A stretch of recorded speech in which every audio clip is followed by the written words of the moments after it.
Hi, everybody. Over the last few years, Democrats and Republicans have come together and cut our deficit by more than $2.5 trillion through a balanced mix of spending cuts and higher tax rates for the wealthiest Americans.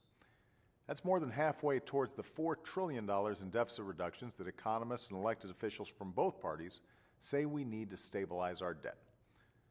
I believe we can finish the job the same way we started it, with a balanced mix of more spending cuts and more tax reform.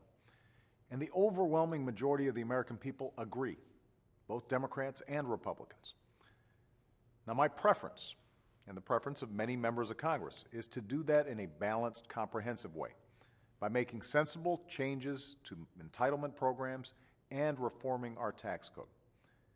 As we speak, both the House and the Senate are working towards budget proposals that I hope will lay out this kind of balanced path going forward. But the budget process takes time.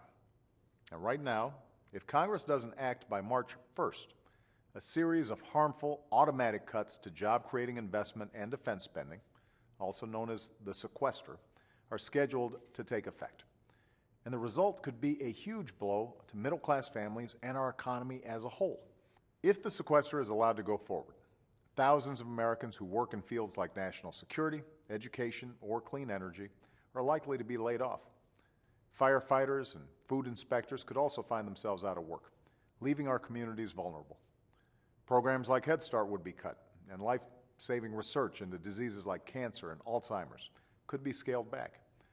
Small businesses could be prevented from getting the resources and support they need to keep their doors open. People with disabilities who are waiting for their benefits could be forced to wait even longer. All our economic progress could be put at risk. And then there's the impact on our military readiness. Already the threat of deep cuts has forced the Navy to delay an aircraft carrier that was supposed to deploy to the Persian Gulf. As our military leaders have made clear, changes like this affect our ability to respond to threats in an unstable part of the world. And we'll be forced to make even more tough decisions in the weeks ahead if Congress fails to act. The good news is there's another option.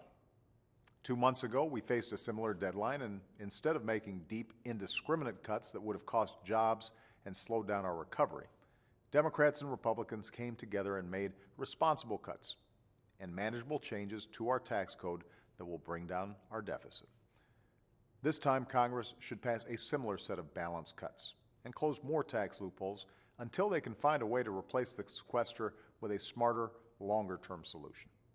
Right now, most members of Congress, including many Republicans, don't think it's a good idea to put thousands of jobs at risk and do unnecessary damage to our economy. And yet the current Republican plan puts the burden of avoiding those cuts mainly on seniors and middle-class families. They'd rather ask more from the vast majority of Americans and put our recovery at risk than close even a single tax loophole that benefits the wealthy. Over the last few years, we've made good progress towards reducing our deficit in a balanced way. There's no reason we can't keep chipping away at this problem. And there's certainly no reason that middle-class families and small businesses should suffer just because Washington couldn't come together and eliminate a few special interest tax loopholes or government programs that just don't work. At a time when economists and business leaders from across the spectrum have said that our economy is poised for progress, we shouldn't allow self-inflicted wounds to put that progress in jeopardy. So my message to Congress is this: let's keep working together to solve this problem. And let's give our workers and our businesses the support they need to grow and to thrive. Thanks, and have a great weekend.